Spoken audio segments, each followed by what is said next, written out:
আসসালামু আলাইকুম প্রিয় দর্শক, সকলকে আন্তরিক শুভেচ্ছা জানিয়ে শুরু করছি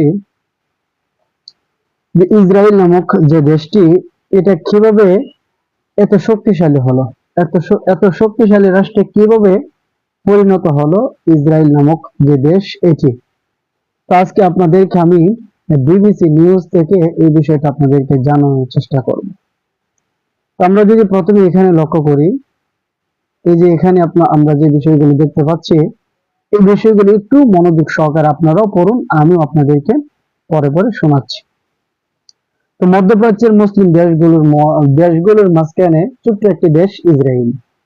1948 সালের 14 মে ফিলিস্তিন ছেড়ে যায় ব্রিটেন, আর ইহুদিরা ঘোষণা করে নিজস্ব রাষ্ট্র ইসরায়েলের। তখন থেকে ইসরায়েল রাষ্ট্র শুধু ঠিকই থাকেনি, বরং তাদের পরিধি আরো বাড়িয়েছে। গত 75 বছরে ইসরায়েল রাষ্ট্র হিসেবে একদিকে যেমন শক্তিশালী হয়েছে, অন্যদিকে আরব রাষ্ট্রগুলোর মাথা ব্যথার কারণ হয়েছে। মধ্যপ্রাচ্যে মধ্যপ্রাচ্য অঞ্চলের একমাত্র পরমাণু শক্তিধর দেশ ইসরায়েল।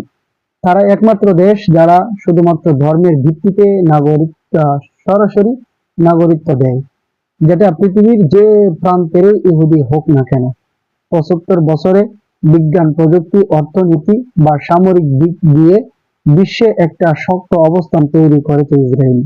এটা সম্ভব হওয়ার পেছনে কাজ করেছে বেশ কয়েকটি বিষয়। এই বেশ কয়েকটি বিষয়ের মধ্যে এই যে আপনারা দেখতে পাচ্ছেন যে পশ্চিমা সাহায্য আছে তাদের সাথে। পশ্চিমা সাহায্য কিভাবে করেছে এই বিষয়টি একটু খেয়াল করি। ইসরায়েলের এতটা শক্তির পেছনে পশ্চিমা বিশ্ব, বিশেষত আমেরিকার একটা বড় অবদান আছে বলে মনে করেন বিশ্লেষকেরা। দ্বিতীয় বিশ্বযুদ্ধের পর থেকে আমেরিকার বৈদেশিক সহায়তার সবচেয়ে বড় অংশ পেয়ে আসছে ইসরায়েল। ইসরায়েল জন্মলগ্ন থেকেই ব্রিটেন, ফ্রান্স ও আমেরিকান সমর্থন পেয়েছে। এই বিষয়টা আসলেই সত্য। তো প্রথম বিশ্বযুদ্ধের পরে ফিলিস্তিন অঞ্চলটিতে 400 বছরের অটোমান শাসনের অবসান ঘটিয়ে উপনিবেশ গড়েছিল ব্রিটিশরা। ফ্রান্সও এর মাঝে ছিল, যদিও এই অঞ্চলটি সমঝোতার ভিত্তিতে ব্রিটেন শাসন করে। ইহুদিদের নিজস্ব একটি ভূখণ্ড থাকার বিষয়টি প্রাথমিকভাবে এসেছিল ব্রিটিশ সরকারের তরফ থেকেই। তখন বিশ্বের বিভিন্ন দেশ থেকে ইহুদিরা দলে দলে ফিলিস্তিনের ভূখণ্ডে আসতে থাকে। এ নিয়ে আরব ও ইহুদিদের দ্বন্দ্ব বাড়তে থাকে। ফিলিস্তিন ভূখণ্ডে তখন মুসলিমরা ছাড়াও খ্রিস্টানদেরও বসবাস ছিল। ইহুদিদের বসতি গড়ে তোলার প্রেক্ষাপটে আরবরা বিক্ষুব্ধ হয়ে ওঠে। এই বিক্ষোভ দমনে ব্রিটেন নির্যাতনও চালায় আরবদের উপর। পরবর্তীতে ইসরায়েল রাষ্ট্র ঘোষণার পরও প্রত্যক্ষ পরোক্ষ নানাভাবে তাদের সাথে ছিল ফ্রান্স ও ব্রিটেন।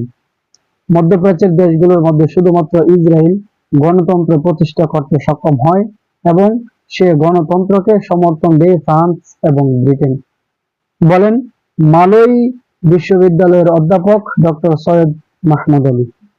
অন্যদিকে যুক্তরাষ্ট্র ছিল সেই দেশ যারা ইসরায়েলকে প্রথম স্বীকৃতি দেয়। ইসরায়েল রাষ্ট্র যেদিন প্রতিষ্ঠা হয় ঠিক সেদিনই স্বীকৃতি দিয়েছিল আমেরিকা। যুক্তরাষ্ট্রের সরকারি অফিস অব দ্য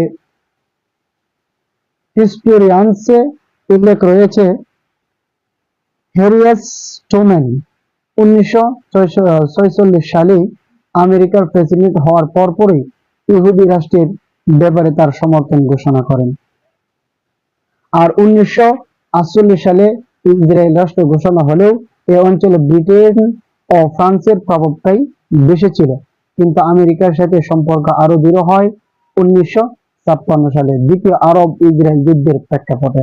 ইসরায়েল পশ্চিমাদের মদদে যখন মিশরে হামলা চালায়, তখন মিশরের পক্ষে থাকা দেশগুলোকে সহায়তা করতে আগ্রহ দেখায় সোভিয়েত ইউনিয়ন, আর মধ্যপ্রাচ্যে সোভিয়েত ইউনিয়নকে ঠেকাতে ব্রিটিশ সেনাদের হটিয়ে অবস্থান নেয় আমেরিকা। ইসরায়েলের জন্ম হয়েছে মূলত পরাশক্তিদের বিশাল সমর্থনে, যেটা ইসরায়েলের ক্ষমতায়নে একটা বড় ভূমিকা রেখেছে। বিবিসি বাংলাকে বলেন, লন্ডনের school of African and Oriental স্টাডিজের আওতাধীন মিডল ইস্ট ইনস্টিটিউটের শিক্ষক ও মধ্যপ্রাচ্য বিষয়ক গবেষক ডক্টর সৈয়দ আলী আলাভী। এছাড়া এটাও মনে করা হয় যে ইহুদিদের সাথে শিক্ষাগত, সাংস্কৃতিক, বৈজ্ঞানিক এমন নানা দিক পশ্চিমা চিন্তাধারার সাথে মিলে যেটা আরবদের থেকে ভিন্ন। এর জন্য ইসরায়েলকে মধ্যপ্রাচ্যে এক টুকরো পশ্চিমা দেশ হিসেবে গণ্য করা হয়। আর 70-এর দশক থেকে আমেরিকার উদ্যোগে আরব রাষ্ট্রগুলোর সাথে ইসরায়েলের একরকম সমঝোতার ফটো তৈরি হতে থাকে। তো ইসরায়েল শক্তিশালী হওয়ার পিছনে আরো যে বিষয়টা কাজ করে সেটা হলো সামরিক ও প্রযুক্তির বিকাশ। সামরিক ও প্রযুক্তির বিকাশ ইসরায়েলের প্রতিবেশী মিশর, জর্ডান, লেবানন, সিরিয়া, ফিলিস্তিন সবকটি দেশ শত্রু হওয়া সত্ত্বেও ঠেকানো যায়নি ইসরায়েলের উত্থান। প্রতিবেশীদের সাথে 3টি পুরোদমের যুদ্ধ 1948, 1967 এবং 1973 এবং আরো বেশ কয়েকটি ছোটখাটো যুদ্ধ করেছে ইসরায়েল। ডক্টর মাহমুদ আলীর মতে টিকে থাকার লড়াই আরো শক্ত করেছে ইসরায়েলকে। যদিও ডক্টর আলাভী মনে করেন ইসরায়েলের সামরিক ও প্রযুক্তিগত আধিপত্য পশ্চিমাদের কারণেই সম্ভব হয়েছে। উদাহরণস্বরূপ ইরানের প্রযুক্তিগত বিকাশ ঘটেছে প্রায় আমেরিকার বিপরীতে, আর ইসরায়েলের বিকাশ হয়েছে আমেরিকার বন্ধু থেকে। তবে ইসরায়েলের ক্ষেত্রে দক্ষতার মাত্রাটা ভিন্ন। আধুনিক অস্ত্র, সাইবার সিকিউরিটি, আকাশ প্রতিরক্ষা, মিসাইল ব্যবস্থা এবং গোয়েন্দা তৎপরতা এসব এসব এসব দিকে বিশেষভাবে মনোযোগ দিয়েছে ইসরায়েল। আমেরিকার কংগ্রেশনাল রিসার্চ সার্ভিসের রিপোর্ট বলছে ইসরায়েলের প্রযুক্তিকে অত্যাধুনিক করতে প্রভাব রেখেছে আমেরিকা। 2013 অর্থ বছরে যৌথ সামরিক প্রকল্পে 52 কোটি মার্কিন ডলারের অনুমোদন দিয়েছে মার্কিন কংগ্রেস, যার মাঝে 50 কোটি শুধু মিসাইল তৈরির খাতের জন্য। আমেরিকার সাথে কৌশলগত সম্পর্ক এবং বিনিয়োগ ইসরায়েলকে সামরিক ও অর্থনৈতিক দিক দিয়ে লাভবান করেছে বলে মনে করেন তুরস্কের বিশেষজ্ঞ বুশরা নূর ও ওজগুলার আক্তেল, যিনি ইসরায়েল ও মধ্যপ্রাচ্য বিষয়ক গবেষক। মিস আক্তেল বর্তমানে যুক্তরাষ্ট্রের জর্জিয়া স্টেট বিশ্ববিদ্যালয়ে পিএইচডি করছেন। মিস আক্তেল বিবিসি বাংলাকে বলেন, এভাবে ইসরায়েল স্টার্ট আপ রাষ্ট্র হিসেবে খ্যাতি অর্জন করেছে। রাষ্ট্র হিসেবে ইসরায়েল শুরু থেকেই চেয়েছে সামরিকভাবে শক্তিশালী হতে, কারণ আরব রাষ্ট্রগুলোর মাঝখানে তাদের টিকে থাকার জন্য এটাই ছিল একমাত্র পথ। ইসরায়েল তাদের সামরিক শক্তির বিকাশও ঘটিয়েছে কৌশলে এবং দূরদৃষ্টি মাথায় রেখে। দেশটিতে অসুস্থ এবং বিশেষ ব্যতিক্রম ছাড়া সব নাগরিকদের 18 বছর বয়সের পর বাধ্যতামূলক সেনাবাহিনীতে কাজ করতে হয়। তবে এটি শুধু ইহুদিদের জন্য বাধ্যতামূলক। সামরিক প্রশিক্ষণ পুরুষদের জন্য 32 মাস এবং নারীদের জন্য 24 মাস। 60-এর দশক থেকে পরমাণু শক্তিধর হয় দেশটি। ডক্টর মাহমুদ আলী বিবিসি বাংলাকে বলেন, ইসরায়েলের পারমাণবিক অস্ত্রের প্রকল্পে ফ্রান্স সাহায্য করেছিল। ইসরায়েল তাদের পারমাণবিক কর্মসূচি নিয়ে বেশ গোপনে এগিয়েছে। মধ্যপ্রাচ্যের অন্য মুসলিম সংখ্যাগরিষ্ঠ দেশগুলো যাতে পারমাণবিক শক্তি অর্জন করতে না পারে সেজন্য আমেরিকা ছিল বদ্ধপরিকর। ব্রিটিশ সংবাদ মাধ্যম দ্য গার্ডিয়ান 2014 সালের 15 জানুয়ারি এক প্রতিবেদনে উল্লেখ করে যে ইসরায়েলের পারমাণবিক কর্মসূচির ব্যাপারে আমেরিকা এবং ব্রিটেন অনেকটা চোখ বন্ধ করেই ছিল। পশ্চিমা দেশগুলো বিষয়টি জেনেও না জানার ভান করেছে। ইসরায়েল নামক দেশটি এত শক্তিশালী হওয়ার পিছনে আরো যে বিষয়টি কাজ করেছে সেটি ছিল জ্ঞান এবং বিজ্ঞানের বিকাশ। শুধু সামরিক দিক থেকে নয়, অন্যান্য ক্ষেত্রেও সমানভাবে দক্ষতার দিকে এগিয়েছে। ইসরায়েলের চমক জাগানো সাফল্যগুলোর মধ্যে অন্যতম হচ্ছে তাদের কৃষিখাত। ফিলিস্তিনিদের বিতাড়িত করার মাধ্যমে ইসরায়েল রাষ্ট্রের যখন প্রতিষ্ঠা হয় তখন সেখানে পানি এবং উর্বর ভূমির সংকট ছিল। কৃষিভিত্তিক রাষ্ট্র পরিচালনা থেকে একটি হাইটেক অর্থনৈতিক ব্যবস্থা রূপান্তরিত হয়েছে ইসরায়েল। অত্যাধুনিক সেচ ব্যবস্থাপনার মাধ্যমে মরুভূমিতে নানা ধরনের শস্য ফলানোর সাফল্য দেখিয়েছে দেশটি। আমেরিকা ইন্টারন্যাশনাল ট্রেড অ্যাডমিনিস্ট্রেশন এর মতে ইসরায়েল ফুড প্রসেসিং শিল্প ক্রমাগত নতুন নতুন জিনিস উদ্ভাবন করেছে। ইসরায়েলের ফুড প্রসেসিং শিল্প 2020 সালে $19 মিলিয়ন আয় করেছে এবং এই আয় ক্রমাগত বাড়ছে। অত্যাধুনিক প্রযুক্তির দিক থেকে ইসরায়েলের প্রভাব রয়েছে। দেশটিতে অত্যাধুনিক প্রযুক্তি নিয়ে কাজ করে এমন স্টার্ট আপের সংখ্যা লাখের উপরে। নেতৃত্ব। ইসরায়েল নামক দেশটি এত শক্তিশালী হওয়ার পেছনে আরো যে বিষয়টি কাজ করে সেটি ছিল নেতৃত্ব। নেতৃত্বের দিক দিয়ে শুরু থেকেই বিচক্ষণতা দেখিয়েছে ইসরায়েল, যেটা তাদের এগিয়ে নিতে গুরুত্বপূর্ণ অবদান রেখেছে।